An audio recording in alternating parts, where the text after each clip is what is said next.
100 years ago, in the most deprived part of the East End. A special place was built by a man from a world away.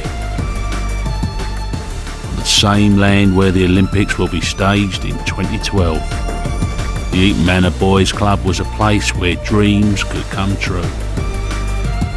One boy dreamt of winning Olympic gold. His dream came true.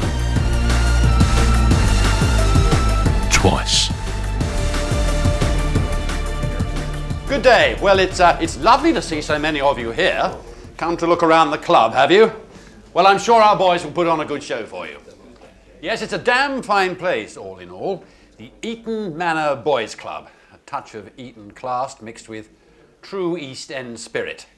Now then, this land that we're standing on, this is what we call the wilderness. Because before we were here, well, there wasn't anything at all. And let me tell you, it takes true character to be an Eton Manor lad. Oh, you fancy your chances, do you, sir? Come along then, what's your poison?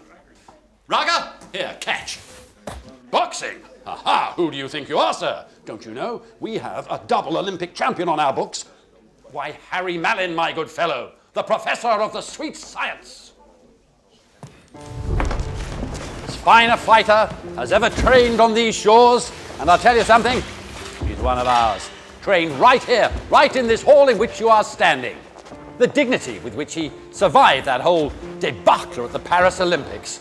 I mean, how could the referee have missed such a blatant piece of foul play?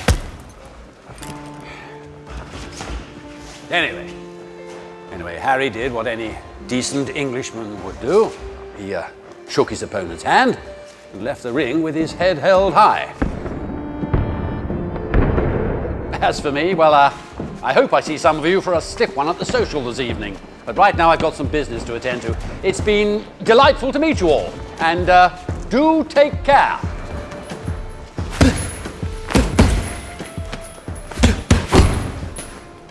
Evening all. Constable Henry William Mallin's the name. Harry the boxer. Harry the Olympic champion. It's a great sport, boxing. It truly is. Reveals a man's true character. Greatest day of my life? Winning the Olympic title. 1920 it was. Of course, none of it would have happened without good old Major Villiers. He's the fellow that set up the Eton Manor Boys Club. Before that came along, this area had nothing. The Major got the boys playing sports, taught us there was more to life than working and scrapping. Of course, it changed my life. I'm not the only one. I started boxing young. I've always been able to look after myself. Goes with the territory being a copper. It was only after my first few fights, small affairs, fighting in the back of taverns, you know, I realised I might not be too bad at this boxing knock. So I kept fighting, and I kept winning, and winning, and winning. Never lost a single match. Lucky, I guess.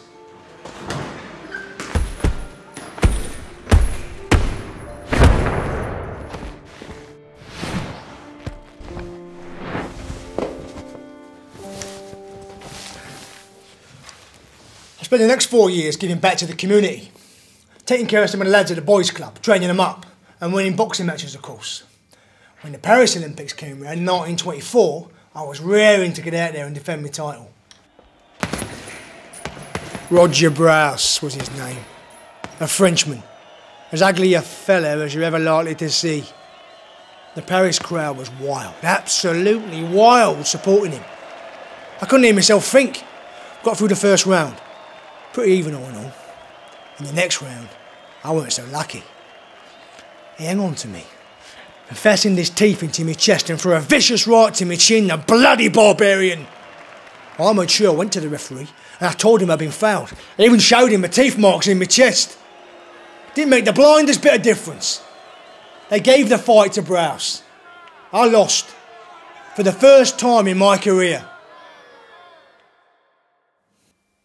But didn't appeal. It's not proper, you know? You've got to be sportsmanlike about these things. The referee's word is final. It was only when we heard about another boxer, Argentinian he was. He said that Browse done the same thing to him. It was a serial biter.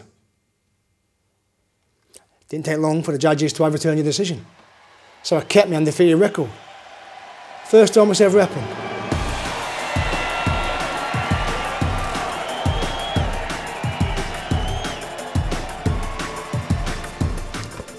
I still feel a bit strange about it though. Winning in those circumstances. Everyone was very proud.